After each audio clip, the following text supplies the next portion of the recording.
하나님은 우리의 삶을 책임져 주실까? 진짜 내 인생은 망가지지 않는 것일까? 라는 삶의 그 연속 가운데 우리가 서 있죠. 그러니까 우리에게 오는 상황이 메시지를 품고 우리한테 다가오죠. 이 상황이 너의 인생 가운데 들어서도 하나님은 너의 인생을 정말 책임져 주시는 분이냐? 진짜 하나님께서 너를 사랑하시는 게 맞냐? 라는 그 상황 가운데 우리 가운데 온다라는 것입니다. 제 삶에도 마찬가지로 크고 작은 일들이 일어납니다. 그래서 그 상황을 딱 떼어놓고 보면 내가 잘못 가고 있나라고 생각이 들 만큼 내가 다른 사람은 뭔가 잘 풀리는 것 같고 제 동역자들은 잘 가고 있는 것 같은데 뭔가 나는 잘못 가고 있나 아니면 내가 뭘 잘못하고 있나 라고 하는 그 상황만 놓고 보면은 우리 가운데 그런 고민을 하게 된다라는 거죠. 그러나 하나님께서 그 상황 가운데 매 순간 상황 가운데 우리에게 묻고 계시고 있는 게 뭐냐면 그럼에도 불구하고 나는 너의 하나님이냐? 이 상황이 너의 가운데 올지라도 이 상황이 너의 가운데 너의 삶에 들이닥칠지라도 그래도 나는 너의 하나님이냐? 내가 이 문제 가운데 너를 기다리게 할지라도 그래도 나는 너에게 신실한 하나님이냐? 라고 묻고 계시다라는 거죠. 오늘 그러한 모습 가운데 있는 이스라엘 백성들을 저희가 한번 살펴보려고 합니다. 오늘 본문은 말라기입니다. 말라기는 선지서 중에 잘 알고 계시듯이 마지막에 쓰여진 선지서인데 바벨론 포로 생활을 다 마치고 3차 귀환까지 끝나고 나서 이스라엘 백성들을 다시 회복하고 난 다음에 말라기 선지자가 외치죠. 우선 말라기를 보려면은 학개, 스가랴, 느헤미야 요 세 개의 성경을 같이 보는 게 좋은데요. 이 바벨론 포로 생활에서 1차 귀환이 일어나지 않습니까? 1차 귀환이 일어난 다음에 성전 건축이 일어나죠. 스룹바벨 성전이 세워지고 있다가 멈추죠. 그래서 하나님께서 학개를 보내서 야 너네들 잘 먹고 잘 살고 있으면서 내 성전을 이렇게 초라하게 놔두는 게 맞냐 하시면서 성전 건축을 독려하시죠. 또 스가랴를 통해서 계속해서 하나님께서 꿈을 꾸게 하시죠. 그 다음에 이제 어떻게 하십니까? 학개 2장 9절에 이렇게 말씀합니다. 우리 같이 한번 읽어봤으면 좋겠습니다. 시작. 이 성전의 나중 영광이 이전 영광보다 크리라. 만군의 여호와의 말이니라.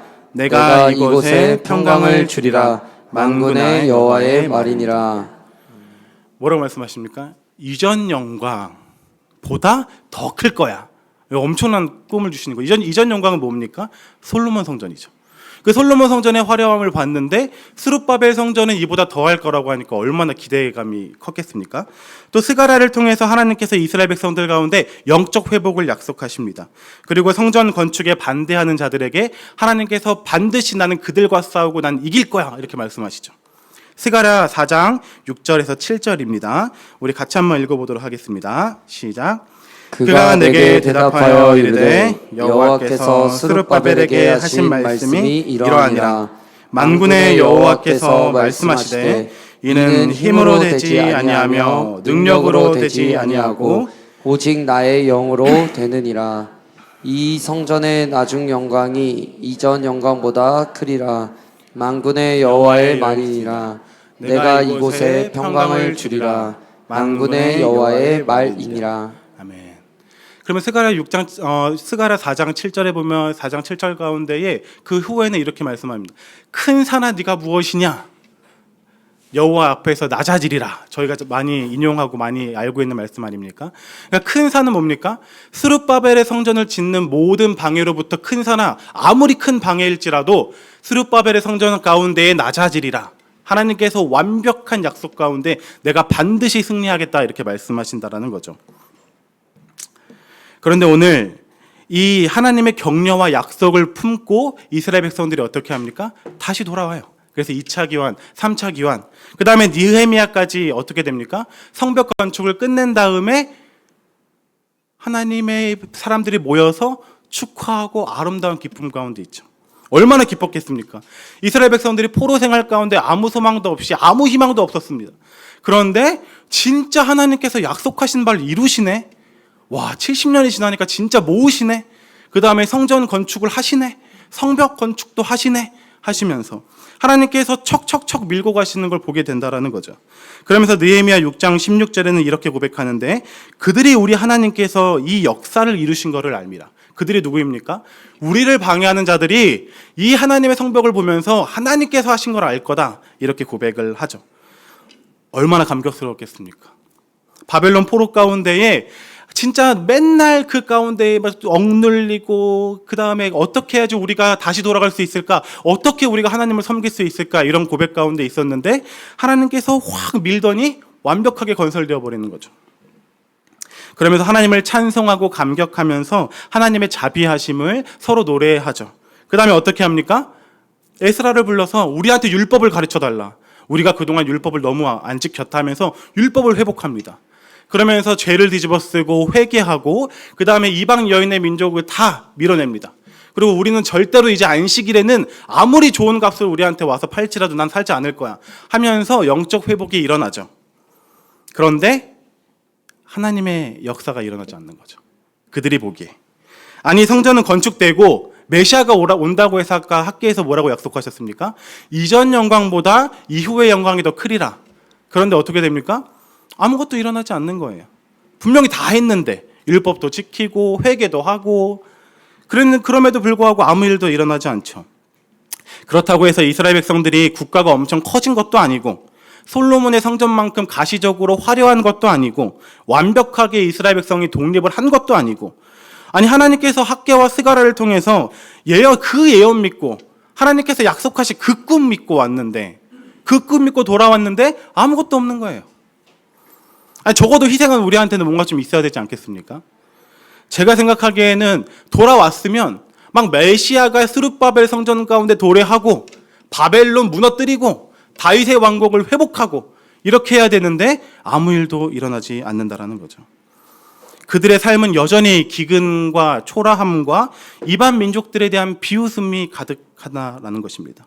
그런 그들에게 곰팡이 같은 마음이 피어오르기 시작해요. 하나님께서 너 사랑하시면 이래도 돼? 라는 마음이죠. 그러면서 어떻게 했겠습니까? 아니야, 우리 하나님 약속 이루시는 분이야. 하나님 이루실 거야. 라고 했겠죠. 그러나 시간이 흐르면서 여전히 내 삶을 변하지 않는 모습들을 보면서 뭐라고 생각하기 시작합니까? 그래, 이상하다. 하나님께서 나 사랑하시면 이래도 돼? 라는 그 마음을 받아들이기 시작한다는 거죠. 그래서 오늘 말라기 1장 2절에서 이렇게 얘기합니다. 우리 같이 한번 읽어봤으면 좋겠습니다. 시작. 여호와께서 이르시되 내가 너희를 사랑하였노라 하나 너희는 이르기를 주께서 어떻게 우리를 사랑하셨나이까 하는도다. 나 여호와가 말하노라 에서는 야곱의 형이 아니냐 그러나 내가 야곱을 사랑하였고. 하나님께서 다가오니까 그렇게 얘기하는 거죠. 내가 너희 사랑한다. 그러니까 그동안에 아니 하나님 우리 사랑한다면서 그 약속 아무것도 안 이루어 주셔놓고서 뭘 사랑합니까? 하나님 우리 언제 사랑하셨습니까? 이렇게 말하고 있는 모습을 보이고 있다는 거죠. 이러한 배경 속에서 오늘 말라기 3장이 나온다는 거예요. 오늘 3장 1절 2절인데 제가 한번 읽어보도록 하겠습니다. 만군의 여호와가 이르노라 보라 내가 내 사자를 보내리니 그가 내 앞에서 길을 준비할 것이요 또 너희가 구하는 바 주가 갑자기 그의 성전에 임하시리니 곧 너희가 사모하는 바 언약의 사자가 임하실 것이라. 그가 임하시는 날을 누가 능히 당하며 그가 나타나는 때에 누가 능히 서리요 그는 금을 연달하는 자의 불과 표백하는 자의 잿물과 같을 것이라. 너무 멋진 예언이지 않습니까? 메시아가 도래한다라는 거예요. 언제 예언했던 그 이전에 있었던 예언들과 함께 학개스가랴가 말했던 그 예언을 다시 짚어주시죠.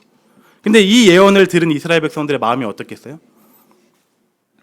공수표 던지시네 또 이렇게 생각한다라는 거죠. 왜 그렇습니까? 학개스가랴가 예언해놓고 100년이 지나도 아무 일도 일어나지 않아요. 성전 건축 다 했어요. 성벽도 건축했어요. 이스라엘 백성도 다 포로 귀환했어요. 일이 일어나야죠. 그런데 아무 일이 일어나지 않는다라는 거죠.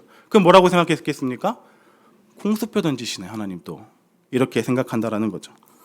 이전에 학개와 스가랴를 통해서 말씀해놓고선 아무 일도 없으셨으면서 또 그런 얘기 하시네.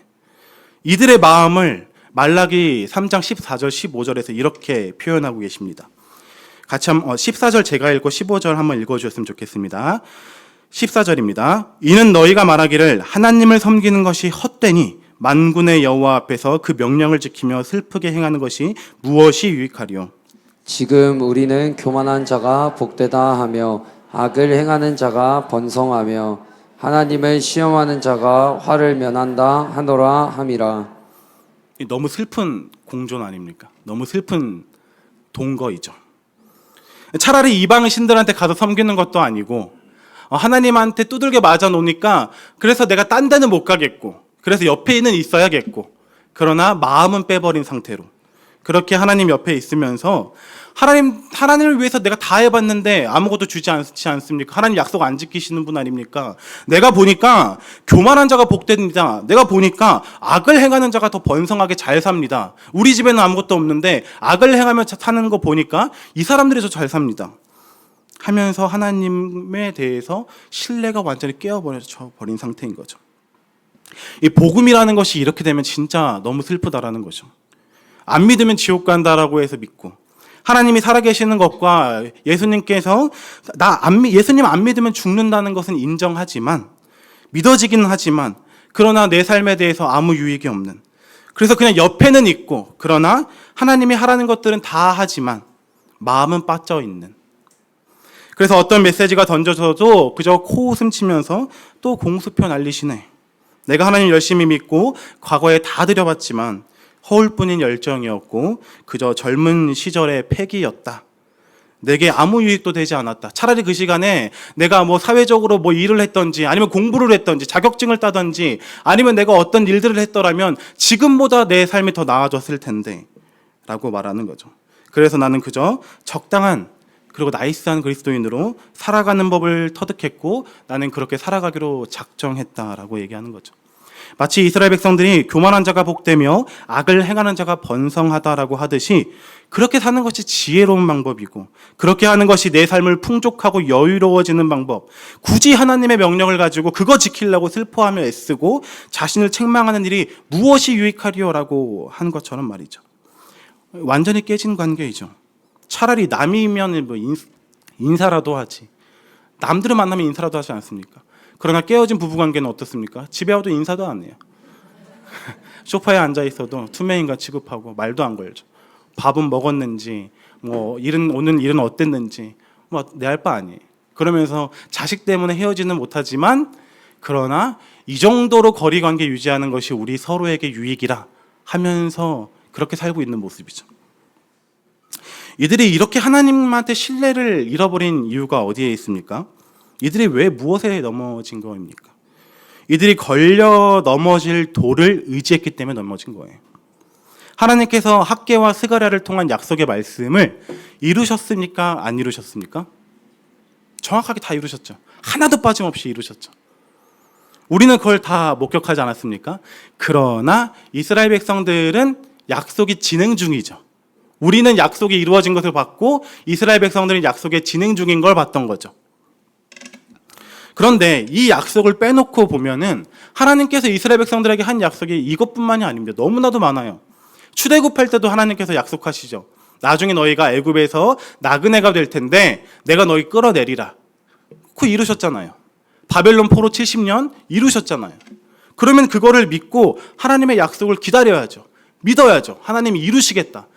나 언제 이루실지 모르겠지만 하나님 반드시 이루시는 분이니까 난 믿어야겠다. 그런데 그렇게 하지 않는다라는 거예요. 그들은 어떻게 했습니까? 하나님의 예언을 듣고 하나님의 예언을 묻지 않죠. 하나님의 예언을 들었으면 하나님한테 물어봐야죠. 하나님, 메시아가 도래한다고 하시는데 그 메시아가 어떤 분이십니까? 하나님께서 메시아를 보내시는데 어떤 목적으로 우리한테 메시아를 보내시는 것입니까? 라고 하면서 이사야 보고 봐도 다 보이잖아요. 그럼에도 불구하고 묻지 않아요. 그들은 묻는 것보다 뭘 선택합니까? 그들이 예언의 말씀을 머릿속에 그리죠. 이전의 영광보다 더하다고? 솔로몬의 영광보다 더하다고? 그렇다면 우리는 이렇게 회복되겠구나. 우리는 이 정도로 영광스럽겠구나 라고 생각한다라는 것입니다. 그들이 하나님이죠. 하나님한테 묻지 않고 그들이 하나님이 되어서 그들이 그림을 그리죠. 그리고 나서 어떻게 합니까? 인내하죠. 어떻게 인내해요? 주전자에 물을 끓이면은 온도가 차기까지는 계속 끓지 않습니까? 그러다가 온도가 끓으면은 소리를 내면서 이제 주전자에 불을 꺼야 된다고 경고하지 않습니까? 그것과 마찬가지로 그들의 참음의 인내가 온도가 차기까지 계속해서 하나님을 기다려요. 그런데 자신들이 기다린 인내까지 도달하기 시작하면 끓어오르죠. 그러면서 뭐라고 얘기합니까? 하나님은 살아있는 거 아니다. 하나님 우리 언제 사랑했냐? 하나님 사랑하면 우리한테 어떻게 이럴 수 있냐라고 얘기한다라는 거예요. 사실 수많은 그리스도인들이 여기에 넘어지곤 합니다. 하나님 앞에 자신들의 문제를 놓고 삶을 놓고 형편을 놓고 기도하죠. 이 정도 애씀과 기도가 있으면 하나님 앞에 이 정도 헌신이 있었으면 내가 그린 그림을 하나님께서 이루어 주시리라. 그러고 어떻게 합니까? 인내하죠. 그리고 그 인내의 방식은 어떻습니까? 내 방식의 인내입니다. 그래서 내 인내가 차고 끓을 때까지 기다렸다가 내가 도저히 기다리지 못할 정도로 되면 하나님 앞에 주전자가 물이 끓어서 소리를 내듯이 하나님 앞에 소리를 내죠. 믿음이 좋은 사람들은 조금 더 기다릴 수 있습니다. 하나님 내가 조금 더 기다리겠습니다. 온도를 낮추고 또 낮추고. 근데 결국에는 터져버리죠. 마귀가 가장 애용하는 방법이에요. 하나님께서는 우리를 자기 아들을 주실 만큼 아낌없이 사랑한다라고 하시는데 우리는 그 상황을 놓고 봤을 때 하나님이 우리를 언제 사랑하셨습니까? 라고 얘기한다라는 거죠. 그러면 어떡합니까? 우리의 기도가 우리가 그린 그림대로 되지 않으면 마귀가 찾아오죠. 마귀가 크게 할 것도 없어요. 마귀가 근데 우리 삶 가운데 그냥 찾아와서 그 타이밍에 찾아와서 그래도 여전히 하나님께서 너 삶을 책임지시는 거 맞아? 하나님 너 사랑하시는 거 맞아? 이 한마디에 수많은 사람들이 추풍 낙엽처럼 쭉쭉쭉 떨어져 나가 버린다라는 것입니다. 다시 돌아가 슬픈 공존으로 자리만 지키는 이스라엘 백성. 하나님의 약속을 믿기보다도 그저 내 앞에 있는 현실에 집중하는 이스라엘 백성. 그들을 향해 하나님께서 오늘 뭐라고 말씀하십니까? 1절입니다. 우리 같이 한번 읽어봤으면 좋겠습니다. 시작. 만군의 여호와가 이르노라 보라 내가 내 사자를 보내리니 그가 내 앞에서 길을 준비할 것이요 또 너희가 구하는 바 주가 갑자기 그의 성전에 임하시리니 곧 너희가 사모하는 바 언약의 사자가 임하실 것이라. 아멘. 그럼에도 불구하고 너희는 나에게 끊임없이 변하고 나를 불신하고 나를 버리고 나를 너희에게 준 내 이름 여호와 자비롭고 은혜롭고 노하기를 더디하는 인자와 진실이 많은 하나님인 내 이름을 버리고 너희는 너희 갈 길 가지만 나는 너희에게 사자를 보내리라.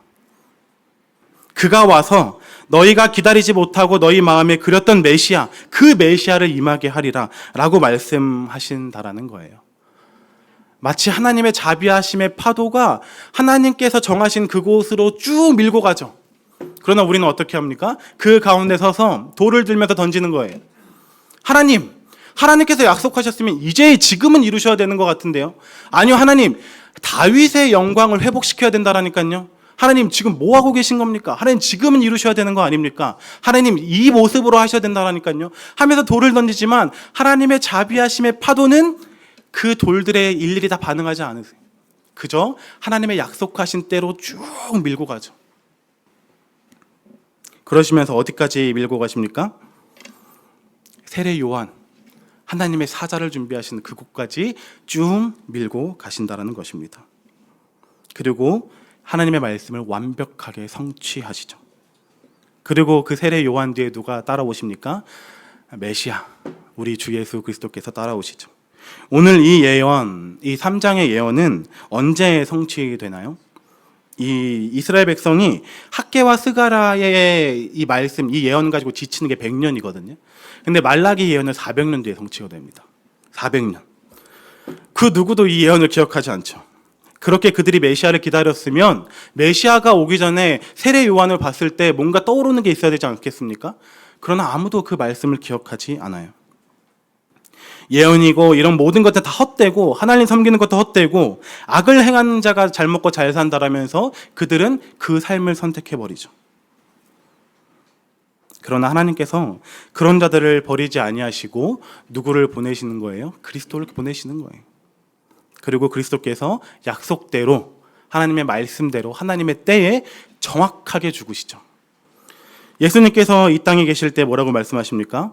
인자가 올 때에 믿음 있는 자를 보겠느냐. 마치 말라기서 3장 1절의 약속을 주시면서 하나님께서 이렇게 묻고 계시는 거죠. 내가 이 예언, 이 메시아가 온다라는 이 예언이 400년 뒤에 성취될 건데 과연 400년 동안 내 약속 이거 지키고 있을 사람 누가 있겠냐. 나는 너희에게 천년 몇천 년을 자비롭고 은혜롭고 나는 너희 절대 버리지 않았고 나는 내가 한 약속 한 번도 어긴 적 없고 내가 너희를 붙잡고 끝까지 너희는 싫다고 해도 다시 붙잡아서 사오고 싫다고 해도 붙잡아 이르고 싫다고 해도 붙잡아 이르고 너희가 나의 사랑을 몰라도 가서 사랑한다 라고 말하는 그 호세아의 예언처럼 사랑한다라고 얘기하고 또 사랑한다라고 얘기하고 그럼에도 불구하고 끝까지 나는 너희에게 신실했는데 너희는 과연 400년 뒤에 이 약속을 기억해 줄 자가 누가 있느냐라고 말씀하시는 거죠. 그래서 예수님께서 말씀하시는 거예요. 400년이 지나도 아무도 지키지 않았는데 지금 예수님께서 돌아가신 지 2000년이 지나지 않았습니까? 이 2000년 동안 과연 이 말씀 붙잡고 내가 다시 올 거 붙잡고 기다릴 자가 누가 있겠느냐라고 말이죠. 저희가 살고 있는 시대는 진짜 마지막 때입니다. 우리의 눈이 하나님의 약속에 고정되어 있어야 합니다. 세상은 흔들립니다. 세상은 흔들려요. 우리의 삶은 흔들려요. 마귀가 무엇을 하는 거예요? 자꾸 우리의 삶을 주시고 흔들면서 흔드는 거에 집중하라는 거예요. 흔드는 게 잘 보이죠. 가만히 고정되어 있는 것보다 자꾸 흔드는 게 앞에서 얼짱얼짱거리면 그게 더 잘 보이지 않습니까? 자꾸 알짱알짱 거리는 거예요. 그러면서 하나님에 대한 소망이나 그분의 살아계심이나 하나님께서 우리를 사랑하시는 그 사랑함이 있어서 계속해서 의심하게 만들죠. 상황에 집중하게 만들죠. 그러나 우리는 어떤 자들입니까? 흔들리지 않는 나라를 받는 자들이죠. 설령 내 삶이 내가 그린 모습대로 되지 아니할지라도 내 삶이 초라함과 궁핍함에 무너져 있는 마치 부모 없는 그렇게 방치되어 있는 삶처럼 보일지라도 그 가운데 우리가 이렇게 고백하시기를 부탁드립니다.